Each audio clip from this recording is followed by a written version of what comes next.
নির্বাচনে তফসিল ঘোষণার একদিন পরে যেভাবে দুইটি খুন হয়ে গেছে, উসমান হাদি এবং খালিকুজ্জামান, নির্বাচনের তফসিল ঘোষণার একদিন পরে যেভাবে একজন হাসপাতালে মৃত্যুর সাথে পাঞ্জা লড়ছে, আরেকজন ইসলামী পন্ডিত মোমবাতির প্রতীকে নিয়ে যিনি নির্বাচন করবেন কুষ্টিয়ায়, তার ছেলে যেভাবে শহীদ হয়েছে, তাকে যেভাবে হত্যা করা হয়েছে, আজকে এর প্রতিবাদে বাংলাদেশ জাতীয় প্রেস ক্লাবের সামনে আজকে যে সকল মিডিয়া ভাইরা উপস্থিত হয়েছেন, আমি তাদেরকে বলবো, আপনার এই জাতির প্রথম বিবেক এবং শেষ বিবেক আপনাদের কাছে উত্তম এবং আপনাদের কাছেই প্রথম।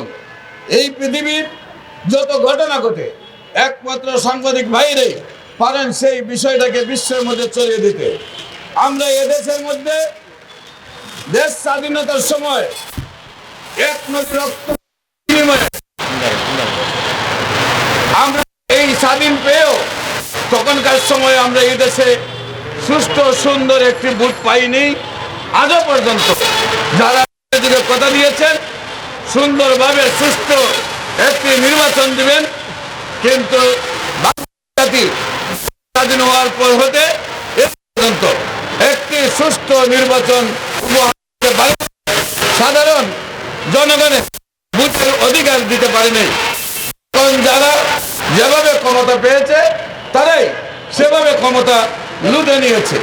আজকেও আমরা দেখতে পাচ্ছি বর্তমান যিনি ক্ষমতা রয়েছেন প্রধান উপদেষ্টা, বিশেষ করে বিএনপি, এনসিপি এবং জামাত, এই তিন দলের সাথে উনি মাখামাখিতে শুরু করেছেন।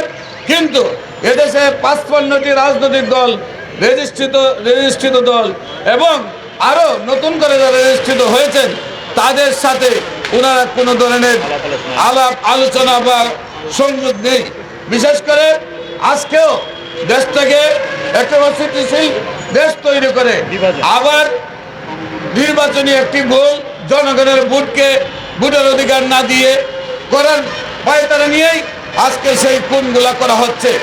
আমরা বলতে চাই, বিশেষ করে যদি বর্তমান সরকার মনে করে প্রত্যেকটি রাজনৈতিক দলকে নিয়ে বসা দরকার, এই জিনিসটা যদি বুঝে নিই এখন সময় আছে, তাহলে অবাধ সুষ্ঠু একটি নিরপেক্ষ নির্বাচন করা সম্ভব।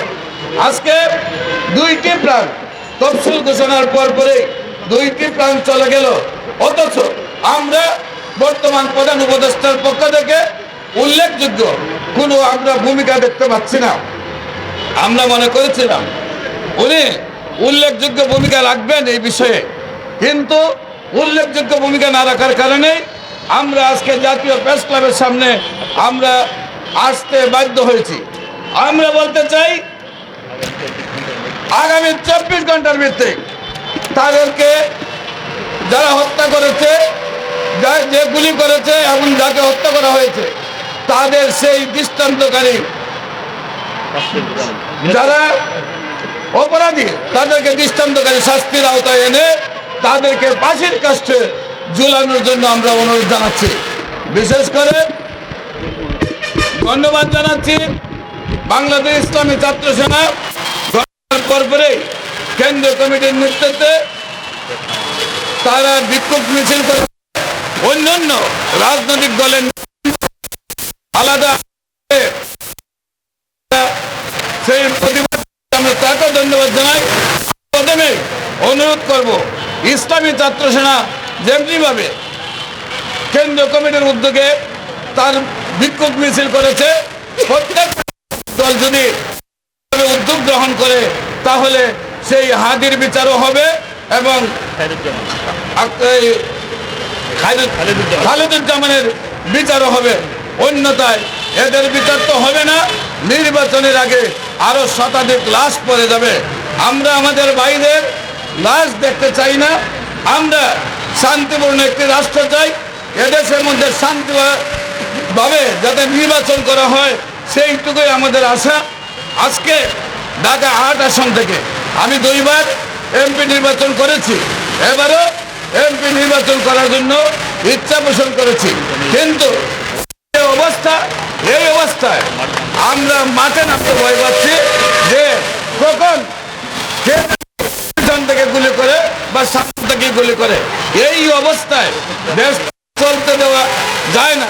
তাই আমি মাননীয় প্রধান উপদেষ্টাকে অনুরোধ করছি, এদেশে যেগুলো রাজনৈতিক সংগঠন রয়েছে প্রত্যেকটি রাজনৈতিক সংগঠনের চেয়ারম্যান মহাসচিব রাষ্ট্র পরিচালনার ব্যাপারে আপনার চেয়ে যোগ্যতা কোনো অংশে কম রাখে না, তাদেরকে নিয়ে আপনি পরামর্শ পাশাপাশি সুষ্ঠু সুন্দর অবাধ সুষ্ঠু নিরপেক্ষ নির্বাচন করার জন্য আমি প্রস্তাব দিয়েছিলাম মাননীয় সরকারকে যে একসাথে সারা বাংলাদেশে যেহেতু আমরা প্রশাসনিক ক্ষমতা ততটুকু নেই, আমরা অবাধ সুষ্ঠু নিরপেক্ষ নির্বাচন সম্ভব হয় না, তাই প্রত্যেকটি বিভাগকে আলাদা করে আর এক এক দিন এক এক বিভাগের ভোট কেন্দ্র যদি নেওয়া হয় তো তখন সকল রাজনৈতিক দলের নেতারা এবং সকল প্রশাসন একটি বিভাগে কাজ করলে অবাধ সুষ্ঠু নিরপেক্ষভাবে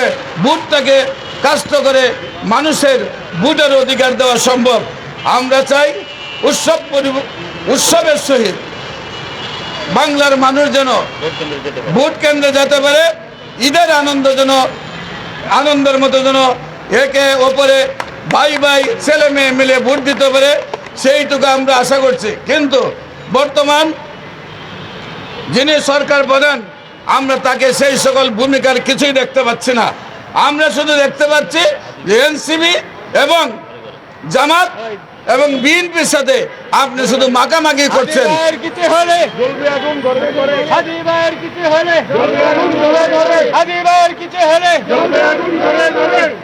আজকে উসমান হাদি যেমনি ভাবে মৃত্যুর সাথে পাঞ্জা লড়ছে, আজকে যেমনি ভাবে খালেকুজ্জামান শহীদ হয়েছে, আমরা আমাদের আর কোনো ভাইকে এইভাবে হারাইতে চাই না।